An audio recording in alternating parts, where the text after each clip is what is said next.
The podcast is a true crime comedy podcast where we tell each other crazy murder stories that we're fascinated by and horrified by and can't sleep at night because of.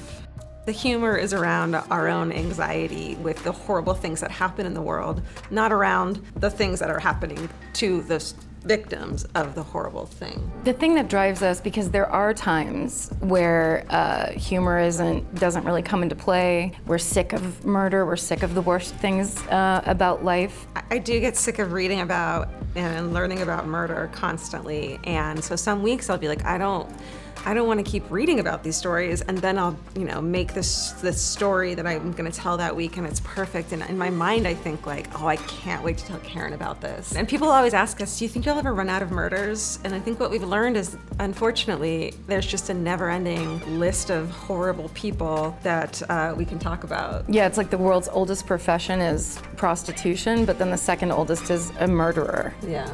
They don't get paid that well, but it seems like there really is a bottomless well of those stories. Yeah, and we're here to tell everyone about them because we don't want anyone to sleep at night ever again. The Murderino is someone who's just really into true crime, like we are. And that's a line from a Simpsons Halloween episode where Ned Flanders walks in and says, "Hi diddly-o, Murderinos." And it's basically they nicknamed themselves and kind of ran with it. So it's hard to name a single most meaningful experience with a Murderino because they've really come in a full range. I mean, like we've had some really very quick but deep talks with people at the meet and greets, people saying they changed their majors to some kind of criminology, or going back to school or going to therapy or going back to therapy.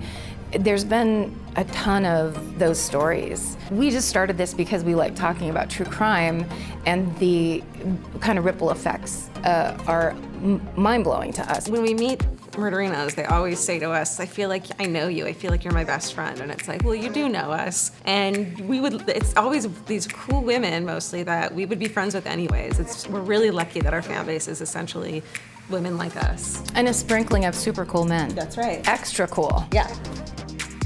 I guess some of the early milestones for us in this podcast would be maybe the first time somebody recognized us on the street and said something or said it, the podcast meant something. I think that pretty much it's been 3 years of constant milestones, and when the book comes out, it's just going to, I think, be the biggest one so far. There's nothing different about the book than there is the podcast, except that it's the horror stories that we tell you about our own lives, we just go deeper into those. Yeah, because we, in the book, as opposed to the podcast, we can't interrupt each other. So we really get some nice airtime on the page with ourselves to be like, I'll tell you every detail of the story. That's right. We don't change the subject. That's Karen Kilgariff. And that's Georgia Hardstart. And you're watching The Hollywood Reporter. SSDGM.